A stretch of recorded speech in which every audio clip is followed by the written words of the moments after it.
Aujourd'hui, à Pêche Mode d'emploi, Martin se rend à la pourvoirie du lac Saint-Pierre pour une pêche au doré d'automne. Restez à l'écoute. Martin et ses invités vous dévoilent les meilleures techniques, l'heure et endroit. Alors le fond bouge. Pour tout savoir sur la pêche, soyez à l'écoute de Pêche Mode d'emploi.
Martin Pêcheur, bienvenue à Pêche Mode d'emploi.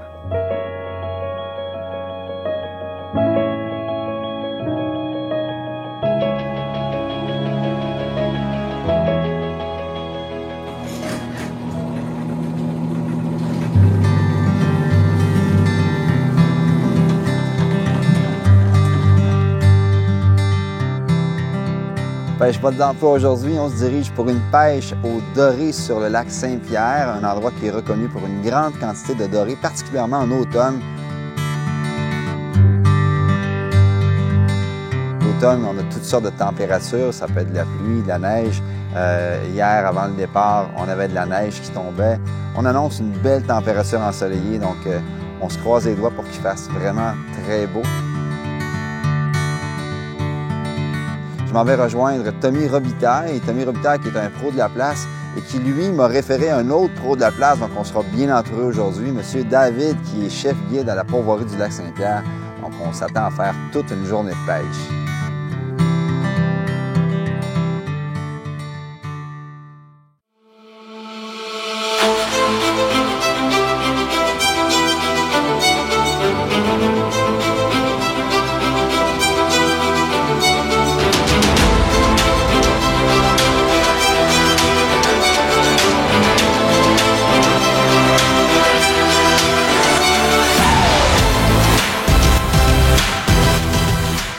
Bien, je vais me présenter, Tommy Robitaille, pêcheur du lac Saint-Pierre. Je pêche depuis déjà une couple d'années. J'aime le lac Saint-Pierre, c'est une belle place. On peut trouver plein d'espèces. Il y avait un bon guide aujourd'hui. David a vraiment bien fait son travail. Il connaît son plan d'eau. Il nous a emmenés aux bonnes places. J'ai pas l'occasion de pêcher le noir autant que lui. Je suis plus un pêcheur d'achigan. Je pêche plus le jaune. Fait que lui savait où on s'en allait. Fait que j'ai mis ça entre les mains et on n'a pas été déçus.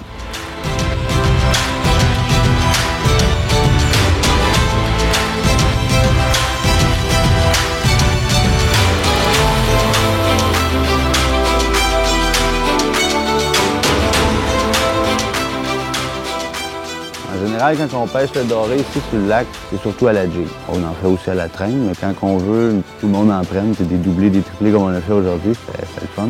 C'est vraiment à la jig. Aujourd'hui, on a essayé une once, plus en finesse, avec des bons leurres Z-Man de Senko. Orange est chez Pumpkin Seed a marché incroyable. Ou le noir et vert, comme moi j'avais, a marché très très bien aussi. C'est vraiment, dans le fond, on pêchait quand même entre 45 et 48 pieds d'eau. On descendait dans 44-42, presque plus d'attaque. On se remettait plus creux, ça se remettait à mort tout de suite. Tu tapes le fond, on tient notre fil en descendant. Garde ta ligne droite, concentre tes yeux sur le bout de la ligne, puis 99% c'est sur la descente qui attaque. Il faut que ça soit action-réaction. On fait, on donne pas de lousse et on mouline et on prend du beau poisson. Yes, sir! Oh, yes, sir! Regardez-moi la taille de celle-là. Oh, yes, sir!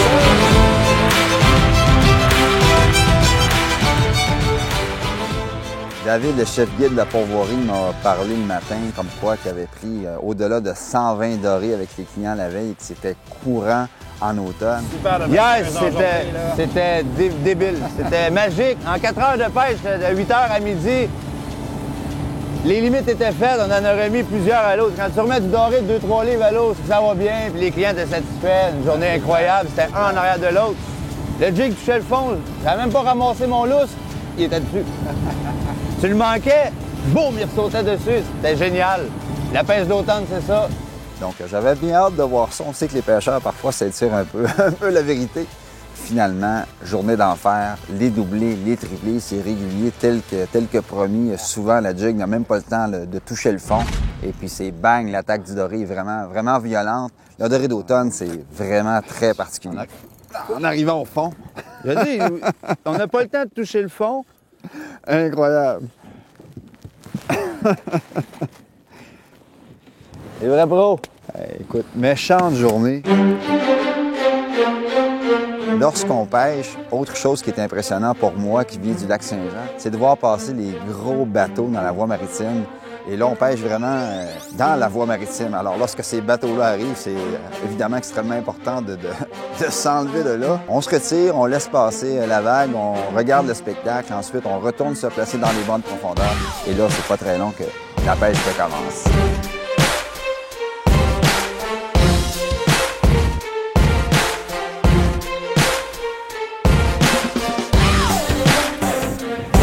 Yes, sir!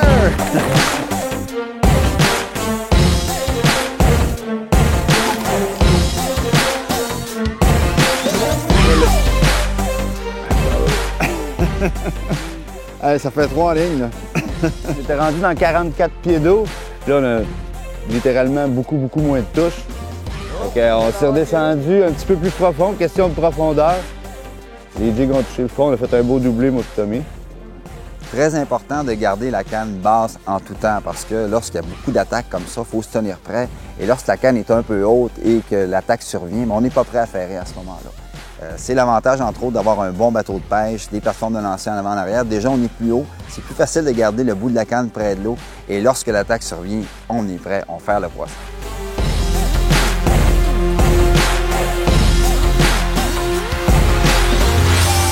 Ensuite, les verres, il y en a qui pêchent avec des verres, d'autres pas de verres. Aujourd'hui, on a essayé un peu des deux. Les deux fonctionnaient, mais je suis obligé d'avouer que le verre fonctionnait bien aujourd'hui.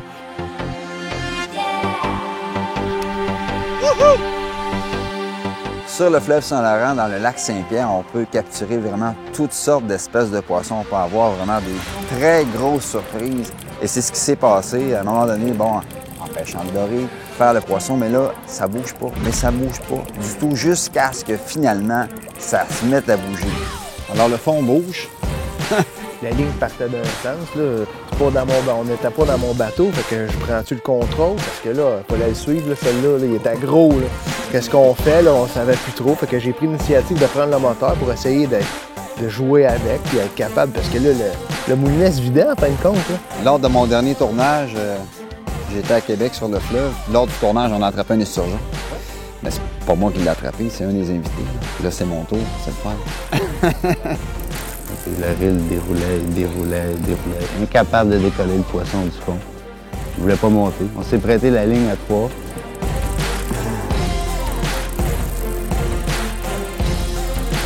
Le moteur marche pas? Non, il est éteint, le moteur électrique. C'est surtout aussi qu'on n'était pas équipé pour ça. On avait une canne lancée léger avec du tressé de 10 livres. Malheureusement, on l'a perdu. Il aurait fallu continuer, j'imagine, encore à l'épuiser. Ouais, à l'épuiser, puis on parle pas d'une question de minutes, d'après moi, c'est peut-être plus une question d'heure. Donc, avec un esturgeon qui a une colonne, puis des épines tout le tour du corps, si le fluo a frotté dessus, ça se peut qu'il cassait à cette hauteur-là. Donc, on va rester avec l'idée qu'on vient de perdre un bétail.